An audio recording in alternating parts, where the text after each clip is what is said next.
Okay, 1801. I guess we can start. All right. Hey, everyone. If you just joined us, thank you and welcome. Scandiweb back at it again, doing another webinar, this time about data tracking. So hosted by yours truly. First and foremost, I'd like to take this opportunity to thank Scandiweb for letting me host this webinar. If you get the chance, I'd recommend checking out the previous ones. I have a feeling that I won't be able to live up to them, but who knows? I'll do my best. So they're definitely worth your time. But without further ado, I suppose we can just jump right into it. So welcome, Data Tracking, Privacy, and You, hosted by yours truly. I'm just going to do a really quick who am I, some introductions about myself.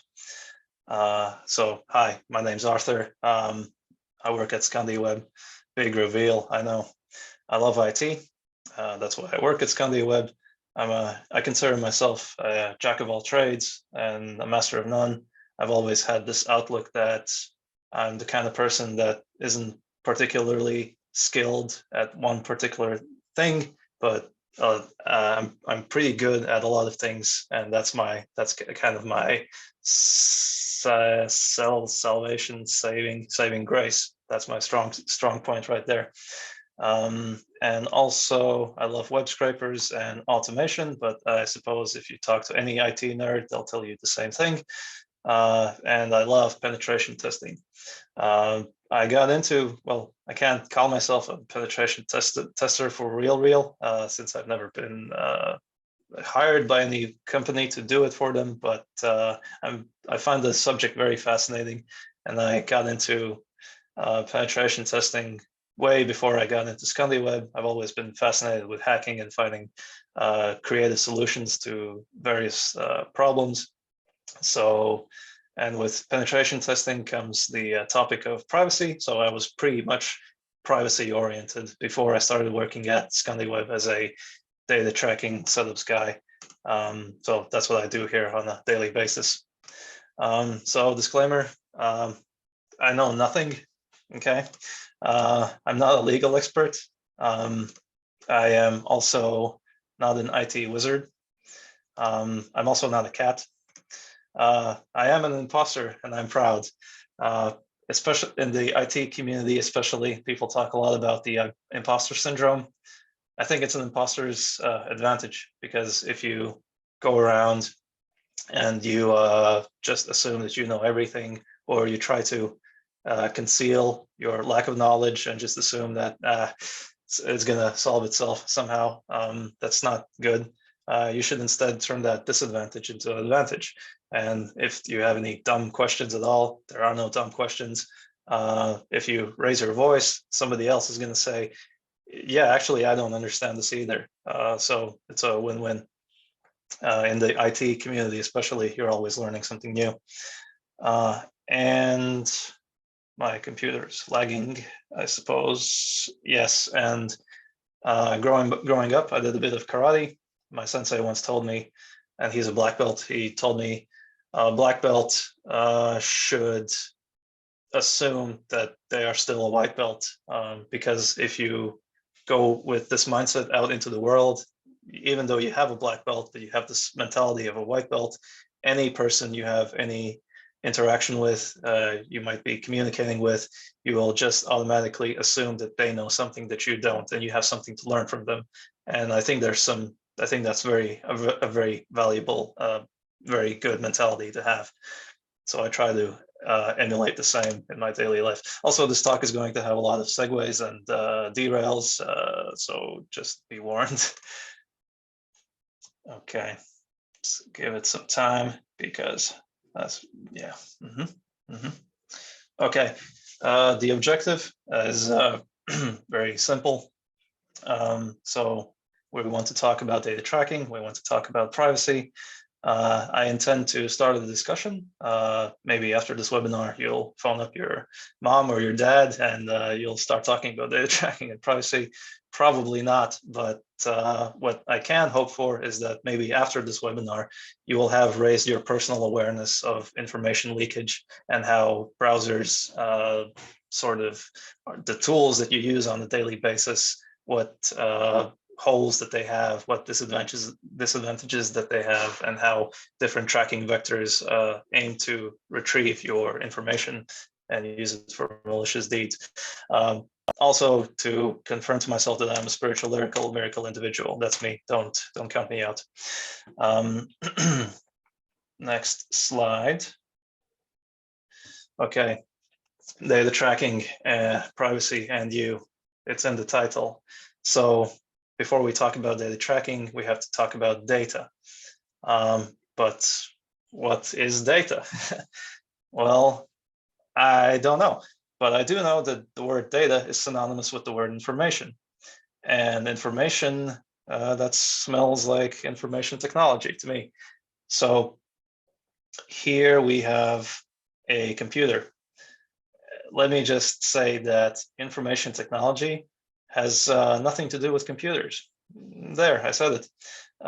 Information technology is, the computer is more or less the vehicle, the tool that we use to basically create, read, update, and delete data. The data is just bits of ones and zeros, and the computer is just the vehicle by which we attain these four pillars. So it's mostly to do with data manipulation. Another thing about information technology is, like, ever since the dawn of the internet and telecommunications, information technology already has a deep-seated history in warfare, and in the military it's classified as under the communications and telecommunications category. So I mentioned this this word military here. So let's talk a little bit about cyber and recon. I promise you might think I'm going a little off topic here, but I'm just setting the stage here. We'll get into data tracking, so no worries.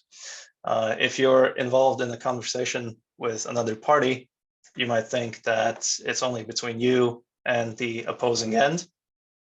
And so you're just exchanging information freely, but there might be some kind of party that you're unaware of that's spying on you. So the information that you're conveying to the intended party is leaked. And in the case of warfare, that might be the cause of your ultimate demise. So in the hacking community, you always are oriented on privacy and on being on the defensive. This is an airplane. In warfare, in classical warfare, before the airplanes came about, we had largely two main domains of warfare. We had land-based and we had sea-based. And this picture was taken in 1903. This is the first flight, the Wright brothers. And the reason why I included this in my talk is to prove a point that whenever we have something new on our hands, we try to weaponize it. It only took us 7 years to start taking the airplane and trying to weaponize it so that it can be used in military warfare.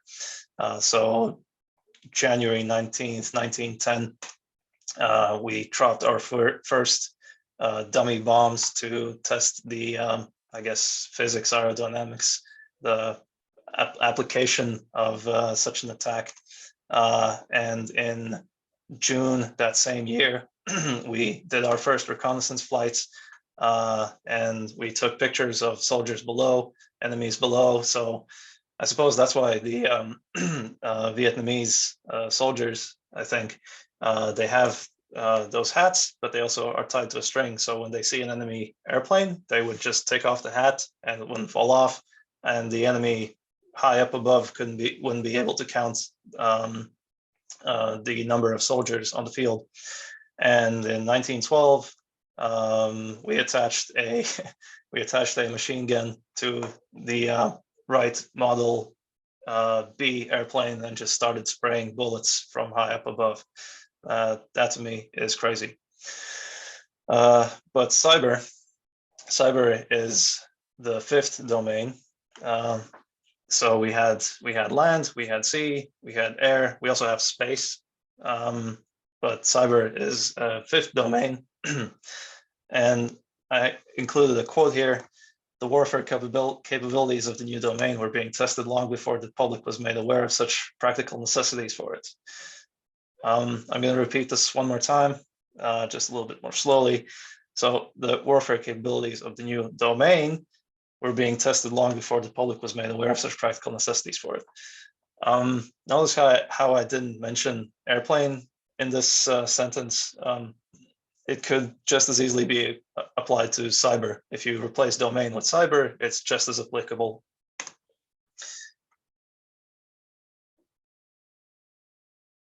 Any second now. There we go. When you watch DEF CON conferences, there's like an unwritten rule that you have to include a quote by Sun Tzu. Since this is not a DEF CON talk, I will skip over it. So here's a meme. It's one of my favorites. Anyway, let's proceed. The hunt for data. Let's talk about tracking. We're finally getting somewhere. Okay, here's a quote by Sun Tzu. Yada, yada, yada. Knowledge of the enemy's disposition can only be obtained from other men, hence the use of spies, of which there are 5 classes of. Same as with the domain. I've already highlighted the words wise sovereigns and the good general. Just replace that with businesses and tech companies. Replace the word spies with data tracking, and it's pretty applicable here as well. So okay, let's get into data tracking. Let's talk about the early days. If you were to ask me what was the real application of data tracking, the first use case, you could stretch that question out and say, well, it was when the first connection was established between one box and another one, or one system to another. But I think a more interesting answer here would be the first keylogger ever used. So in the 1970s, we had these things, IBM electric typewriters. In the USSR, a keylogger was installed on one of these typewriters and in the Moscow embassy, and the keystrokes were logged and the information was relayed back via radio signals, which I think is fascinating. When you're dealing with data tracking, you are on the offensive. When you're on the offensive, you need to find an entry inside of a system, and you only need to get inside once. You can attack the victim target from as many angles as you want with pretty much no repercussions. Okay, it's not as simple as that, but in the case of data tracking, it's more lenient, it's more forgiving. Your objective is to obviously retrieve information about the user. Once you're in, you want to keep tracking the user. Obviously, some bits of information are more valuable than others, such as the IP and email. Maybe if you're up to some no good, you can also track something beyond just emails and IPs. If,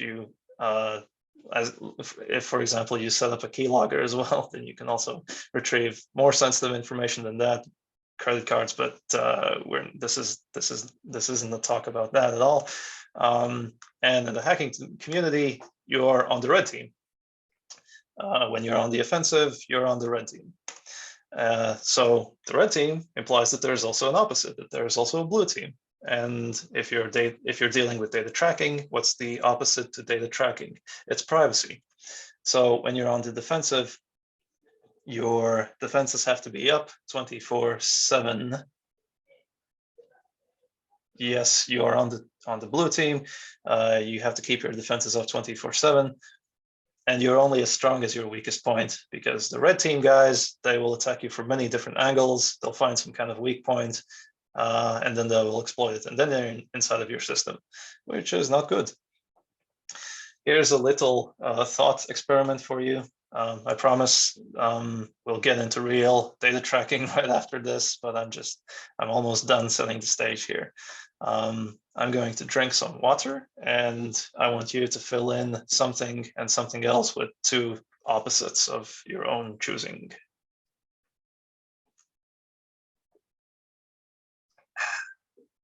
In my case, I'm going to replace something with thirst and something else with quench. Without thirst, there is no quench, and without quench, there is no thirst. Water is the quenchiest. Let's talk a little bit about philosophy here. We're talking about opposites, so let's talk about data tracking and the opposing force of privacy here. Here, you might have seen the symbol before. We have it's the yin and yang symbol. Quick, by the way, if you have any questions, you don't need to raise your hand. Just you can simply shoot it in the QA section, and I'll check it out after the webinar's over. So philosophy time. So we have this yin and yang symbol. If the whitefish is only exists in relation to the blackfish, and the blackfish is in relation to the whitefish. If the blackfish eats the whitefish, then the circle just becomes black, and it's just one big black circle. But there's no more fish because it needs the whitefish in order to exist. Because without it, it's just a black circle. And the same goes for the whitefish. So much in the same manner, we have data tracking and we have privacy. If the next slide would load, that would be great. We have data tracking. If the force of data tracking is absolute and it smothers out privacy, then they kind of cancel each other out.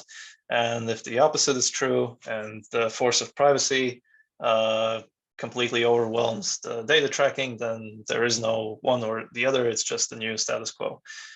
Philosophy time over. Let's talk a little bit about tracking, and what it is. First and foremost, you have to understand that tracking is a tool, and it's much in the same way, like a hammer. You can use a hammer to build a house. You can also use a hammer to destroy it. Data tracking, I guess the point I'm trying to make here is that it's not all bad. It's a tool that's just often misused. And I think it's vital to the health and progress of the modern internet. Because the state of the internet can be made better. It can always be improved. But how do you know how to improve something if you don't know where you are? You kind of need some kind of reference point. You need some kind of data. You need to be able to measure something in order to improve it. And if you don't have any data, you're just another guy with an opinion. Like, where's the credibility? Where's the research? Where's the papers? So I want to share with you some good cases for tracking. So one example would be error tracking and 404 tracking. So if a user comes to the site and experiences some kind of JavaScript errors, or there's plenty of 404 pages, then I can use that information to go back to the site and fix and patch those holes and enhance the browsing experience for my clientele, my user base, so that they can enjoy my product. Spotify's yearly wrap-up, big fan. I think this is an interesting case of a company taking the data that they have about you, repackaging it up, and just giving it back to you in a cool, presentable format. And it tells you your favorite artists of the year, the most listened songs you had, and you can share it with your friends. Imagine if adult content websites did this. So it's also good for driving conversion rates for e-commerce websites. I think this is a good thing because when a user comes to an e-commerce store, they subconsciously, their kind of body language, I suppose, already implies that they want to buy something, that they're looking for something. And if they come to an e-commerce website that's kind of a buggy mess and they leave, which is a bounce, then with data, we can identify exactly where it happened, why it happened, and we can go in and fix it for them so that the next time the user or a different user comes in doesn't have to go through those same hurdles that otherwise would have been a successful conversion. Effective advertisement. This is a necessary evil because the modern internet cannot exist without advertisement and ads. Imagine we lived in a world where there was no advertisement. Who would perform the server upkeep? Who would maintain the status quo of the internet? Nobody wants to do anything out of their own goodwill and out of their own pocket. Advertisers mostly pay for all of these goods that we have. It's a kind of a necessary evil. It's not even an evil. It's just they get ads tech companies get a lot of bad rep for misusing data tracking, which is very true. But we'll get into that a little bit later. And a simpler example would be if you have some kind of smartwatch. Again, you can monitor your health and keep track of your steps and heart rate and use that as a reference point. If you're into self-improvement and that kind of stuff. Some lesser known abuses of tracking, everyone already knows, like ads, that's the #1 enemy here, but I want to share with you some other things that you might not know about. Is that products and services, the prices can go up. So if you, for example, go to a airline site, let's say you're looking to book an airplane ticket. You go to the site once, and then you don't buy anything, but then you go back to the site a little bit later, the prices will have actually gone up a little bit. And there's like a sense of urgency because time is a factor, and maybe you've been meaning to buy a ticket to, I don't know, Los Angeles or something, it doesn't matter. And because time is running out and the company already knows that you're back on the site, so you're really considering buying it, they can jack up the prices just a little bit. And you don't have to go far. You can also, other sites do this as well. You can go to Udemy, which is a site for purchasing courses and that kind of stuff. So when you go to Udemy, there's going to be a limited time offer for a course. It's only going to be $10 or something.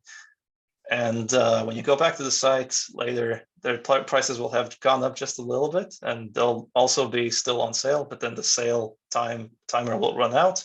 So they're creating artificial urgency. But if you just go into incognito mode, everything's good. The timer has reset, everything's back to normal, the default prices are back. Same goes for those airline tickets. This one's for Americans.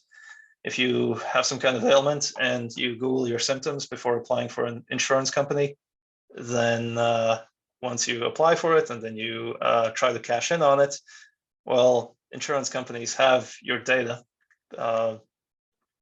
Illegal, legal. I'm not a legal expert. It smells illegal to me.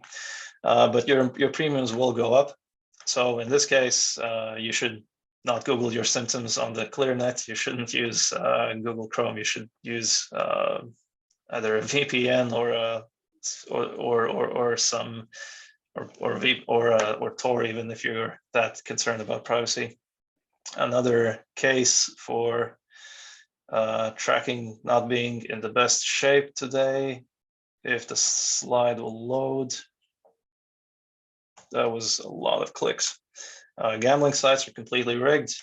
Don't gamble online; it's not good. They obviously have your data, and the house always wins. Ads, like not just regular ads, but the super invasive ones that just are really after your data and track you across sites and use malicious techniques, and they actually inhibit your browsing experience. We'll talk about those in a little while. And data sharing amongst a wide network. You might think you're only making a request to a single endpoint, but you're actually sharing the data in some cases with a whole wide network of different nodes who all have your data. Finally, we've reached the meat and mashed potatoes of this talk, the different tracking vectors and the different ways sites track your behavior when you're online. So let's talk a little bit about the internet. The natural state of it is to, can I move this to the side? I guess I won't. So the natural state of the internet is to be stateless. So if you don't have any browser storage mechanism in place for, let's say, an e-commerce store, and you add something to the cart, then the next page you go to will not have that data anymore, and your cart will be empty. If you log into your account and then you go and then you proceed to a different page, well, you're logged out again. You have to do it again. Obviously it doesn't work, so you need some sort of mechanism to preserve that data. Enter cookies. So what is a cookie?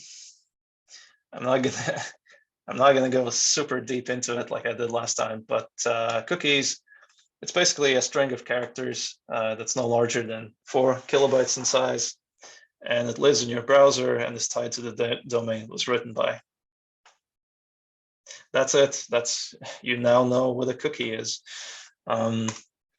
If you open up the console, the DevTools, and you go over to the network, the application cookies, you can check the value of the cookies here, and it's just a bunch of characters. I guess you could make the claim that everything is just a bunch of characters in the world of IT. It's just ones and zeros, but in this case, like, it's nothing too complicated. It's just a bunch of ones. It's just a bunch of characters and a bunch of numbers. But somehow this one little thing is able to cause so much destruction. It's insane. Especially third-party cookies. Okay, let's talk about the cookies a little bit more. They've existed since the 90s. They are a well-established and standardized technology, but they're quite outdated because the 90s was 3 decades ago. Oh my God. They can be set by the server with the HTTP response. So that's kind of a unique mechanism that cookies have. And they can also be set by the browser with some JavaScript. There are 2 different kinds. We have first-party, third-party cookies, and they cannot be deleted. Cookies can only expire. Well, yes, they can be purged, deleted, but they're not technically deleted. Cookies have an expiration date. So if you want to delete a cookie yourself, you have to turn its expiration date down to, let's say, the next millisecond, and then the cookie will expire and disappear. And cookies can also be stolen. So if you log into a site, that information is stored either in a cookie or somewhere else, but let's assume it's in a cookie. If I come over and I take that cookie from you and I plug it into my browser and I go to the same site, I'm in your account now. It's not that simple, but back in the lawless times of the internet, that was pretty much a 1-for-1 how it worked. So I mentioned first-party and third-party cookies. Let's go over what each of those, what each of these are. Well, I kind of lied. There are no first-party and third-party cookies. Cookies are just cookies. The thing you have to keep in mind is when you're talking about cookies is this is only in reference to on which site the cookie can be accessed. So I'll show you a brief example if the next slides will load. Okay, we have, let's say, for example, that we are browsing on Scandiweb.com, and we have some kind of cookie, and in this case, the domain of the cookie will be written to Scandiweb.com. But let's also pretend that we have some iframe or image or some kind of script, and it makes a request to Facebook, and then Facebook will also store its cookies on our site. But the domain will be set to .facebook.com. Well, in this case, cookies are just cookies.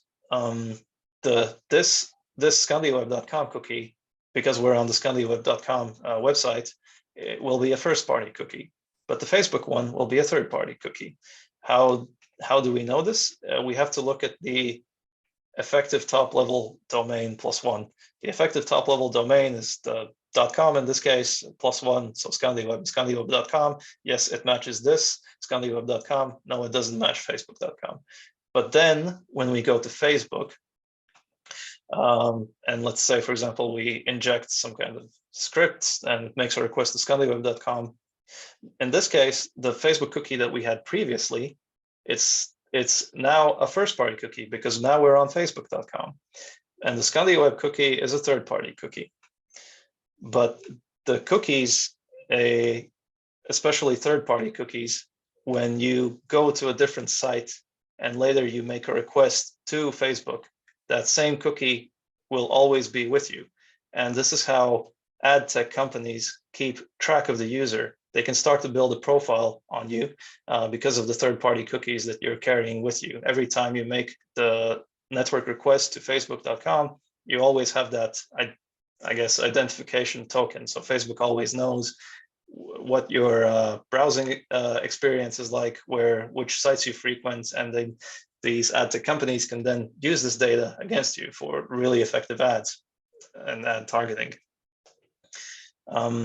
So third-party cookies, they are at the heart of cross-site advertising and building audiences, like I mentioned, and it is pretty much the main mechanism that is used to track you across the web, which is why browsers are cracking down heavily on third-party cookies, and we'll go over browsers and what they're doing to inhibit cookies and other tracking vectors. So next up, if the slide will load, we can skip over this. So cookies have a lot of flaws, and it's not the only storage mechanism that browsers can use. There's HTML5 storage, which includes session storage and local storage.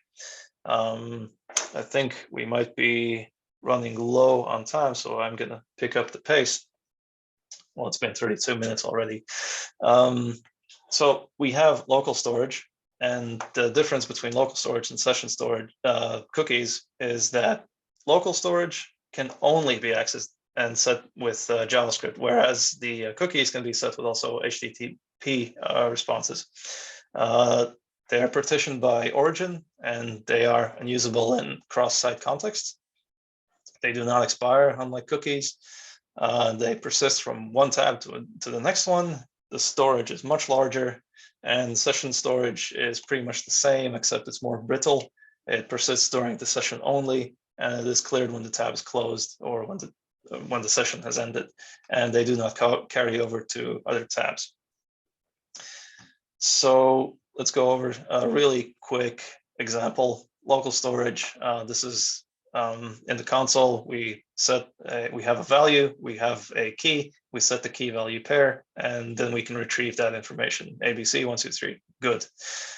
Session storage, same syntax, same everything, just session storage. We can set some sort of persistence, set some sort of information, and then retrieve it while we're on the same page. But in the case when I open up in a new tab let's say the page that I'm on, let's say I click on a link and open it up in a new tab, and in that new tab I try to access local storage, I will get the information I just set, but session storage will have ended. So local storage, if you are running a script, some kind of, let's say, Facebook script, then the script itself cannot, and let's say the script knows, or it has tried to use third-party cookies, or it knows it's not possible in this context, then it can utilize local storage to store that information. And because of this, different browsers have different ways of also tackling how local storage is allowed to behave in third-party context. Let's talk a little bit about URL decoration. It's kind of a tricky subject. This is Facebook. So pretty much any link that I click on that is not Facebook, so some CNN article, if I click on it, then it won't take me directly to the article itself. It will also have all this additional information in the URL, such as the campaign medium, source. This kind of information isn't as detrimental to you because it's just so general. But what is the Facebook FBCLID parameter, because you were logged in on Facebook. So Facebook already knows who you are. And when you clicked on a link in Facebook, then you're redirected to the site, but you also want to carry over the information when you reach the site. So Facebook wants you to take that bit of information, and once you reach CNN.com, CNN has a script that's waiting for you on the other end, and it takes the parameter, this FBCLID parameter from the URL, and it stores it in the cookie. But it's not a third-party cookie because it's set with JavaScript. It's a first-party cookie, and Facebook is again tracking you. So it can encode the user's identity in the URL parameter. Unfortunately, we're not able to decode this, but I would love to see what kind of information they're passing about you. If you log into a different account, then the URL will obviously be different. So this is just one other way how the JavaScript library by Facebook is using the URL decorations to still somehow end up with keeping tabs on you with the help of first-party cookies. CNAME cloaking is another interesting vector. We have let's say we have a strict browser, like a very strict browser, like a very aggressive, like let's say we have Brave. We're running Brave, or we're running Firefox, and let's say that access to Facebook is to Facebook.com is prohibited from Scandiweb.com. Let's say when we're on Scandiweb that any iframe, any image, any kind of network request we want to send to Facebook is just blocked because the browser already knows that it's a third party and it's going to try and do some shady stuff. Well, the network request is blocked, but we can still bypass this somehow. We can instead not send the request to Facebook.com. We can have the we can send the payloads, the request to a different endpoint. We can send it to metrics.scandiweb.com. It's kind of strange, but in this case, metrics.scandiweb.com is masquerading, or sorry, Facebook or a Facebook server or a different server entirely is simply masquerading. It's A records or AA records have been mapped to metrics.scandiweb.com. So the browser looks at Scandiweb and sees that, oh, well, it's just making another request to a subdomain of Scandiweb, so no suspicious activity here. So it lets through the all the network requests. And this is a very, very powerful tool that we use in the field. So if the next slide will load, I will be very happy. We have a brief overview of what the user sees. So we are currently on Scandiweb.com. Let's say the request is made and we carry some kind of payload with us and we reach metrics.scandiweb.com. And then sometime later, metrics.scandiweb.com responds with a response, and it sets a Facebook cookie, and it's a first-party cookie. How did that happen? Well, behind the scenes, Scandiweb.com. We're on the site. We make a request to metrics.scandiweb.com, but it's a server, it's a proxy, which takes that request and forwards it to Facebook with the payload. So Facebook then takes it, processes it, does its magic, comes back with a response. Then the proxy has that response and it just passes it back to Scandiweb.com and sets Facebook as a first-party cookie, because Scandiweb.com, metrics Scandiweb.com, ETLD +1 are the same. So it's a first-party request, so there's no suspicious activity going on here. It's very tricky business and it's very effective. Let's talk a little bit about bounce tracking. So this is basically when multiple servers try to attack you en masse, is kind of a layman's or a simple way of explaining it. Basically, it has to deal with redirects.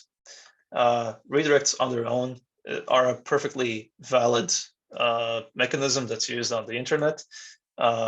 Typically, you hear a lot, redirects, SEO, these two kind of go hand in hand.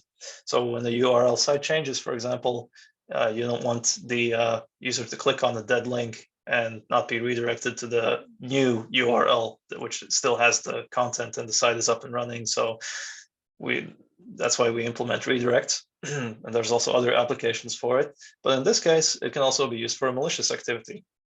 It can be misused by ad techs to redirect the request to a partner or other server.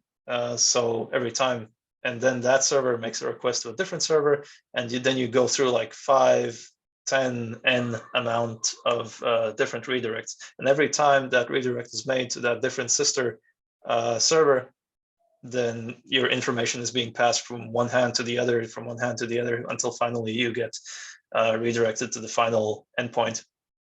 And later on, when a user visits a site that only has a subset of these pixels, of these ad pixels from these different servers that were just passing your information, the third-party vendors will be able to correlate the traffic with other cross-site traffic as well. And that's how they build data about you and profile you.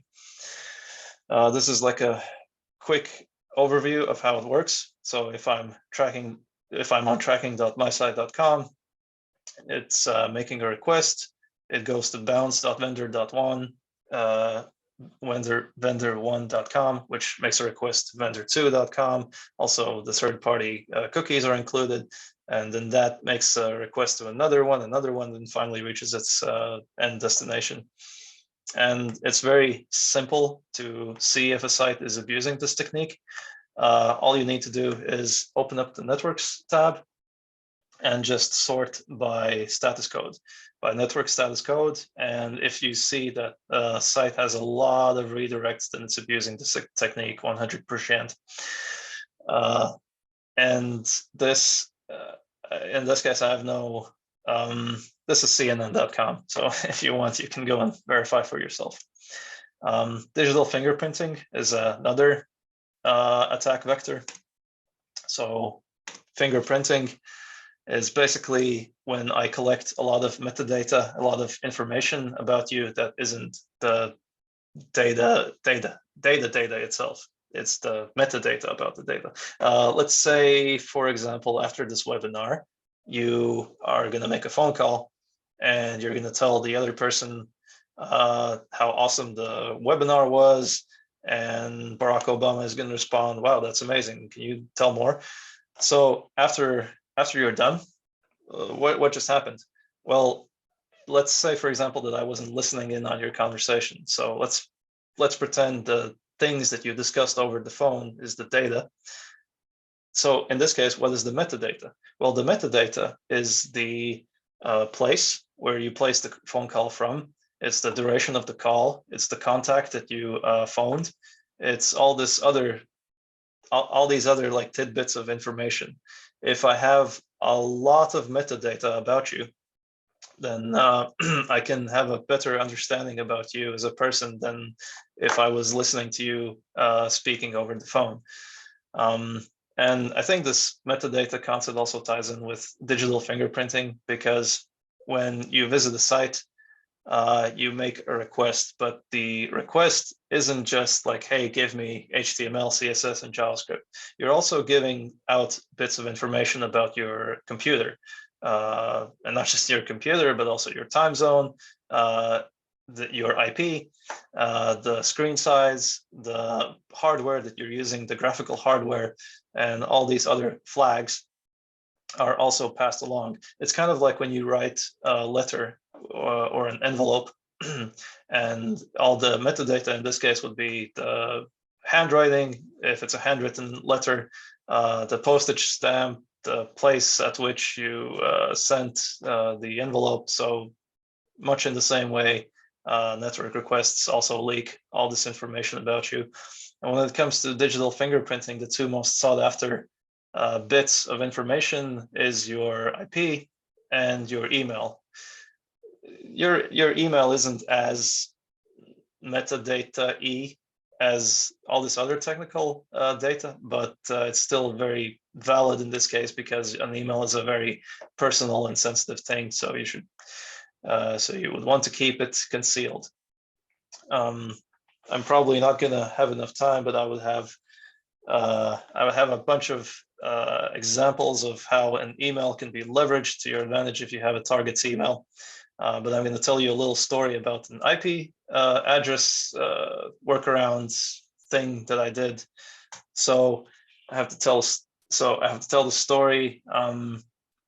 Basically, a friend of mine has an Instagram account, and the Instagram account got hacked. So and the hacker was, or the scam, or the hacker was running some kind of crypto scheme. So it was he or she, I don't discriminate, was going through all the friends' contacts and just messaging everyone, hey, I made a lot of money on this crypto site. You should come and do it as well. So get rich quick. So a different friend of mine sent me a screenshot. Hey, our friend's acting weird. Yeah, that's strange. Okay. So while he was busy talking to the hacker on the other end, I was busy. I got to work. So this CNAME cloaking that I talked about masking one server to a different kind of domain, it's available. It's the default one that you can get with server-side Google Tag Manager, which is the tool that I use, already gives you a default endpoint. So all I did was I wrote a script that just extracted the originating IP. So whenever, and also the URL that I had, I just minified it a little bit with tinyURL. So then I had this tiny URL, I passed it to my friend, and my friend passed it to this hacker. And the script that I wrote basically extracted, whenever somebody clicks on the link, the IP would be extracted and sent to me over Telegram. So once the tiny URL link was sent, we just waited, and sure enough, I got a message on my phone, and my friend and I, we placed bets like where this hacker could be coming from.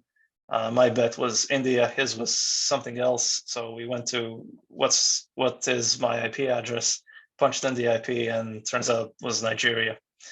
But this brings up an interesting conversation, I think, because criminal organizations are still organizations. And what do organizations have? Juniors. And what do juniors do? Juniors delete production databases, either unknowingly or accidentally. Juniors make mistakes. And in a criminal organization, you're bound to have some junior as well that doesn't know what they're doing, which can jeopardize the entire operation. If you want to check out your digital fingerprint, and receive a score based on how unique you are or how easily you are, how identifiable you are, you can go to Cover Your Tracks, or you can also go to Am I Unique? And it will basically take all of those flags and give you a score based on how unique your setup is. So quite a lot was discussed here. In conclusion, tracking is a tool. It can be used for good and malicious deeds. It's vital to the health and progress of the modern internet. The state of the internet can be made better, I believe, and by educating ourselves about data tracking, we can implement and also come up with countermeasures for unjust uses of tracking. Real quick, I know this webinar was supposed to be 30 minutes long, but let's quickly jump over to tier list. Let's do a quick tier list of best browsers to use, in my opinion. So browsers. Everybody loves tier lists. So, oh my God, it stored the information. Cookies, am I right? Let's just quickly go over some popular browsers. So starting with Safari. Safari, it gets an A. This is all about privacy and how good these browsers are at making sure your data isn't leaked and what preventative measures it has in place so that you stay safe on the internet. Safari gets an A. When Safari was released back in 2003, it also came with its flagship ITP, or Intelligent Tracking Prevention mechanism. Basically, all other browsers have a ban list, a blacklist of different sources they try to restrict making requests to. So if a site is known for running crypto mining, or if the site is known for fingerprinting, or it's like a heavy ad or tracking script or something, then it's in that ban list. But Safari doesn't use a ban list. It does it programmatically, and it's been doing it since 2003. Also, the features that and say whatever you want about Apple, but they've kind of been pioneering in this. Well, they were definitely the first pioneers to take the big first steps to ensure data privacy. They also, by default, block all third-party cookies. So that's not true. They have a 3-strike policy. This intelligent tracking prevention thing I mentioned, they have a 3-strike policy. If you make a request to a site and go to a completely different site, make a request to the same site, then go to a completely different site, and it's also trying to reach this one endpoint for some reason via a script or an iframe or something, then Safari will just preemptively block the third-party cookies from the site. Safari by itself can't block access to any one source. It's pretty viable. Then let's look at Brave. No surprise there, S tier, because Brave is arguably the most aggressive browser on the internet. It's the most aggressive browser when it comes to data privacy, because it blocks all third-party cookies. They are capped to, the first-party ones are capped to a 7-day expiration date. Doesn't matter if the server tries to set it to 2 years or something, it's going to be set to 7 days only. Same goes for Safari, by the way. It also has this ban list that I was talking about, and even things like Google Analytics, it just knows that it's not, it has to deal with analytics, doesn't care if it's a first-party instance, it just blocks requests. So, and if a site has bad reputation with crypto mining or data fingerprinting, then it also blocks requests to those as well. Brave is actually so aggressive that at sometimes it can even break websites, because not all websites who use a third-party unknown source automatically is something that could be something malicious.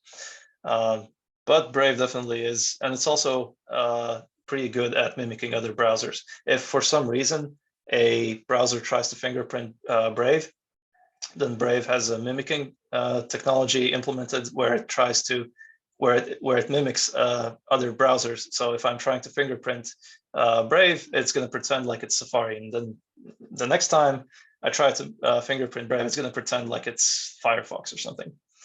Firefox, I think it gets a B because unlike Safari, it's Safari is not able to block network requests, but Firefox is.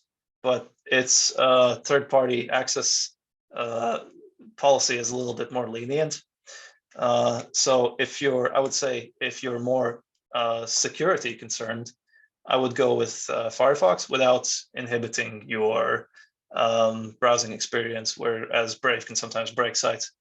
And if you're more tracking concerned and want to stay private, then Safari would be a better choice. And Brave is just like a sledgehammer solution. It also has Tor built in. Then we have Google Chrome, F tier, complete trash, because of all the tracking vectors I discussed, Chrome doesn't have any preventative measures for any of them. Third-party cookies, yummy, just give me. First-party cookies, it doesn't set any expiration date. If it wants to set a cookie and so that it only expires after 2 years, it's going to stay there for 2 years. Bounce, CNAME cloaking, it lets through everything. And Edge is actually not that bad. It's somewhere between B and C. I'm going to put it next to Firefox for now. Okay, for now. It also has a ban list that it uses. It can block different sources from being loaded. So if a source has some kind of, again, crypto mining history, or it's something slightly malicious or has to do with data tracking, then it also has that capability to block those requests. I'm going to actually move it down to C. because it also has an engagement mechanism where if you go and you use, let's say, Facebook quite a lot, then it's going, and you reach a score of 4.1 on the engagement scale, then it's going to let through those requests because you engage with the site a lot. So yeah, that's my quick top five browser tier list. Here's a quicker overview of what I just discussed. Unique mechanisms. Safari has intelligent tracking prevention and all this other stuff. Brave, all green. Chrome, all red, minus the refer truncation. That's something I didn't talk about in this webinar, but it's also somewhat similar to URL decoration, where instead of decorating the entire URL, you decorate the refer. So the next time you click on a link and you're taken to that site, and if you open up the console and type document.refer, you'll see the previous website. All websites by default truncate the information down to the path, so everything after the ETLD is just binned. But Chrome gets a yellow flag here instead of a red one because you can manually set it to unsafe URL, and then let's say you have some sensitive information in the URL, you go to Facebook, let's say your credit card for some reason is in the URL, and then you land on Facebook. Facebook can just look up the referrer, okay, your credit card is 1234, 1234, so on and so on. So, and if your team data tracking, then the chart is inverted. One quick mention here, Google Chrome is by far the most popular browser still used today. Even with all of its data tracking gaps, it still holds the lion's share of the market. Brave isn't even on the chart. Well, it is. It's this little green line that you can't even see, and it's 0.05%. But how do we know what the market share for Brave users is? Because we can't track. It's not easy to track Brave, or it's not easy to collect this kind of information from Brave users.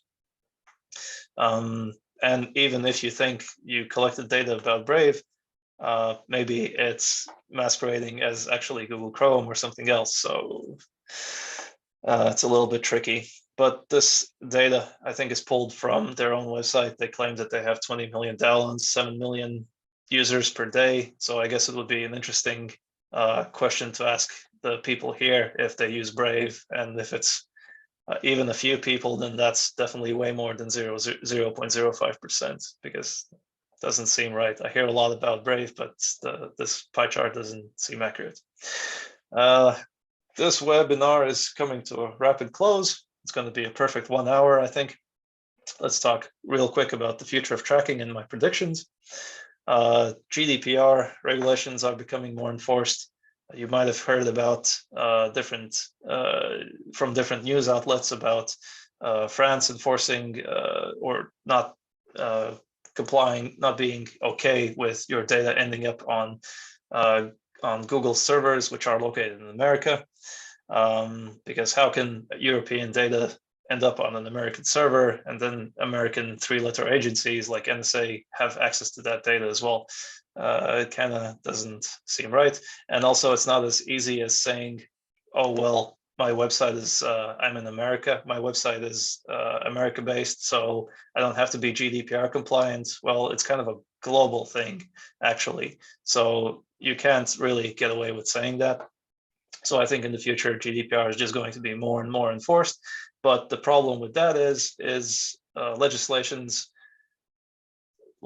things that are related to law move at a snail's pace. Somebody brings up some legislation, some proposal, and it takes a bunch of years until it's like put into action.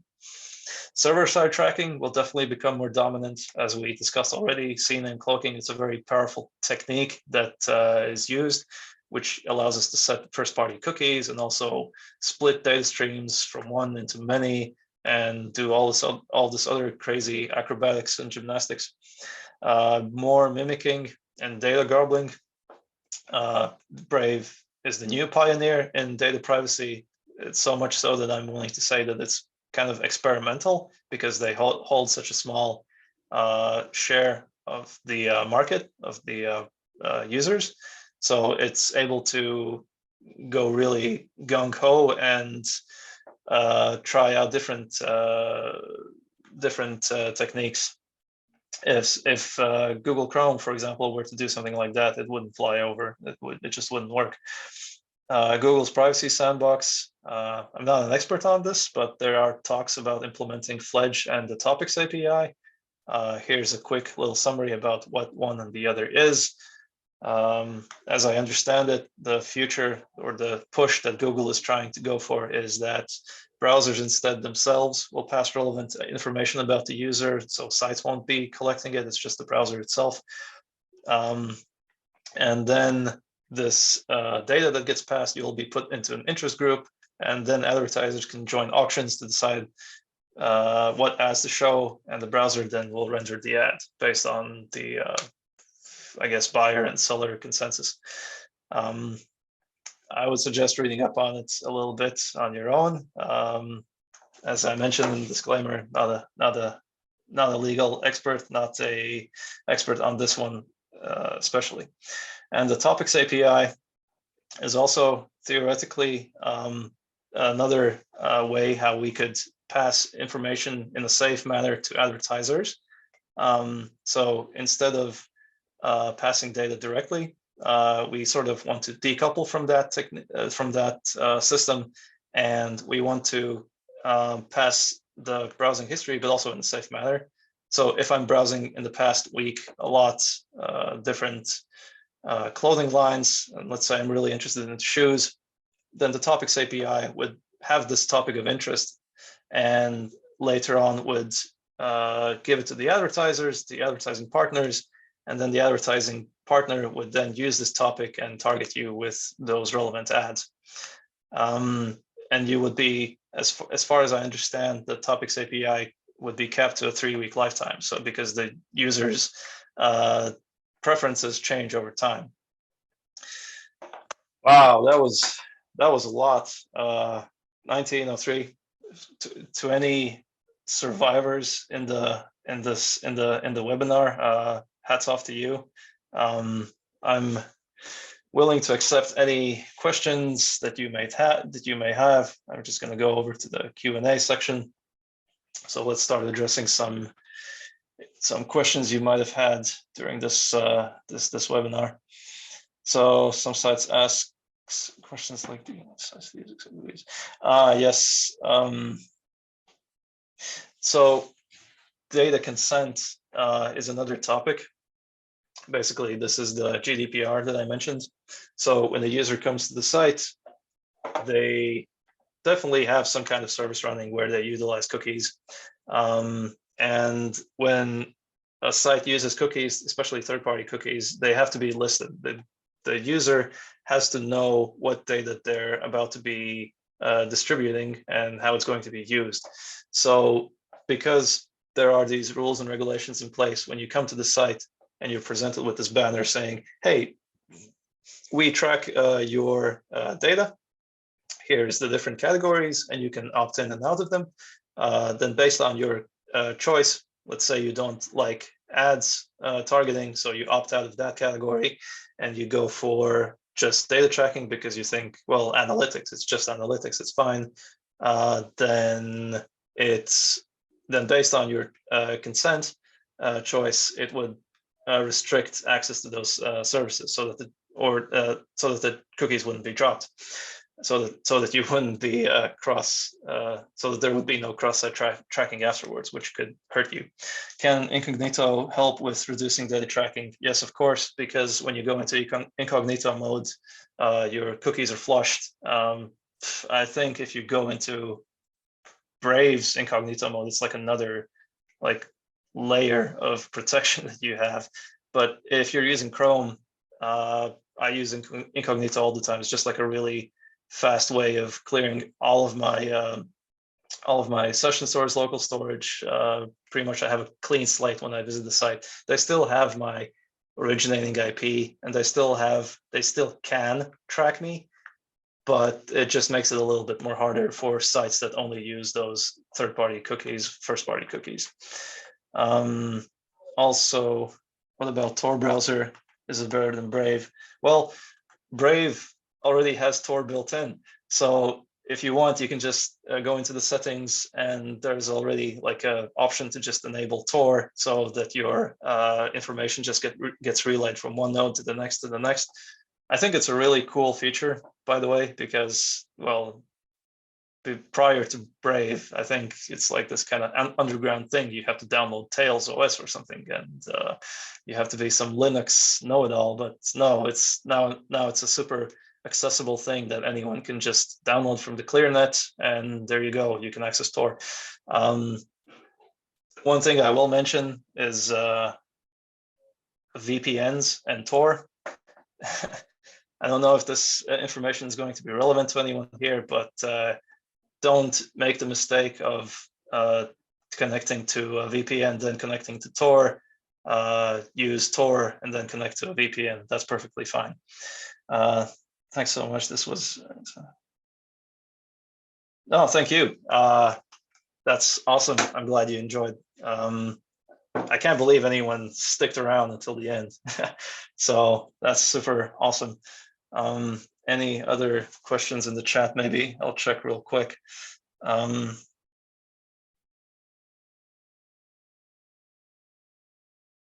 Will there be a recording of the webinar?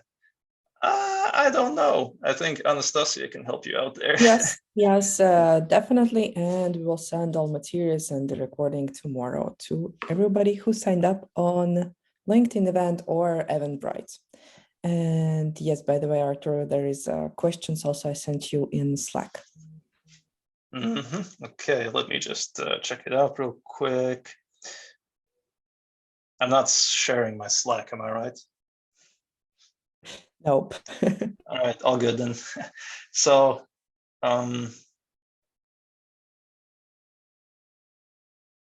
so another question about GDPR. Do you want sites to use or accept cookies?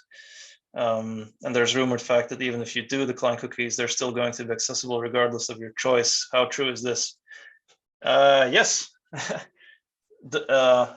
I have a lot of experience with sites that have some sort of banner, but it's just a visual banner. It does nothing. So when you click on it, there's no functionality, and still cookies are let through. It's just like it's the illusion of being GDPR compliant. And then later, when you have to say that no, it has to work this way and this way, people start protesting because, oh, how can this be? We've always done it this way. Well, you've never been GDPR compliant, you know.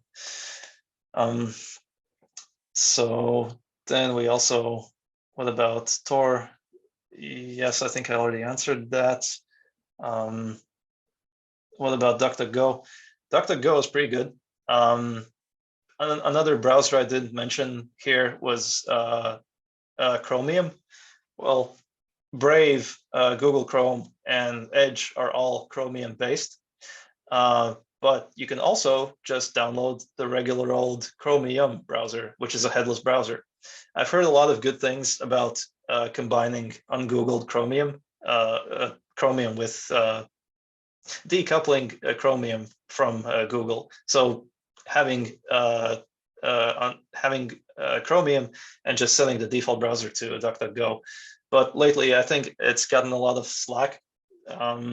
There's like this one YouTuber that I follow, and the CEO of DuckDuckGo has been under fire recently for having some closed black box stuff, that because I think DuckDuckGo is open source or something. I'm not too sure on that, but I think it's still a pretty viable option. There are better search engines out there. There are ones that I forget the name of it, but there was a different browser, search engine that would use, it would act as a VPN basically. So you would do some kind of query, for example, 2022 best Nike shoes, and the request would be sent to Google, and then Google will respond back to this search engine, and then the search engine would give you the results. So this way your information isn't leaked to Google directly.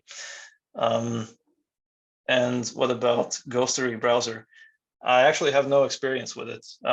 Is it some also super privacy-based browser? Because I'll have to check that out. That never used it before. Okay, I think I've covered pretty much everything. Q&A. Here's another one. Data tracking in Web 3.0. Yes, if you're talking about the decentralized net, well, first of all, it has to take off. It's in the world of IT, you always have speculations that, oh, this is the next big thing. The next big thing is here, and then 2 years pass and everyone just kind of forgets about it. Never actually got anywhere. The problem with Web 3.0 is if there's no data tracking, it has to have it, because if there's no data tracking, how does the site, how does the system even operate? Well, obviously it's a decentralized net, kind of. So the only way, well, if you use, for example, Tor, if you have, I'll use this analogy here, if you have control over an exit node, you have control over the entire traffic. So in this case, when you have a decentralized net, yeah, data tracking, how would you pass information from one point to another? That's, I don't know. But the only thing I do know is I think it's just overblown hype. But I would love to see like big steps in this direction as well. It's like the yin and yang I mentioned here. If you have the white fish and it's kind of dancing and it's getting bigger, then the black fish also has to like do the same. So once offensive powers become better, then data privacy becomes better. Data privacy now is better than data tracking. Data tracking has to find a new vector. So you always have this dichotomy between the two. So I don't know exactly how it would be done, but I'm pretty sure that there is a way. That's kind of the hacker mindset you need to have, that it's not end all be all. There has to be a way to get inside. Yes, more Q&A. I think that's it. Okay, do I have Anastasia's permission to shut off the stream here? Yes, you do. Thank you. All right, awesome. All right, thank you very much for joining. Shout outs to Simo Ahava, the man, the myth, the legend. Most definitely check out his courses, check out his content. Shout outs to the Zaz, shout outs to the Grug, my favorite speakers. Shout outs to Scandiweb. Thank you for letting me host this wonderful webinar. And if you have the time, check out the previous webinars hosted. Don't forget to like, comment, share, subscribe. Don't forget to enable the bell icon, and stay tuned for our next one. All right, take care. Peace. Goodbye.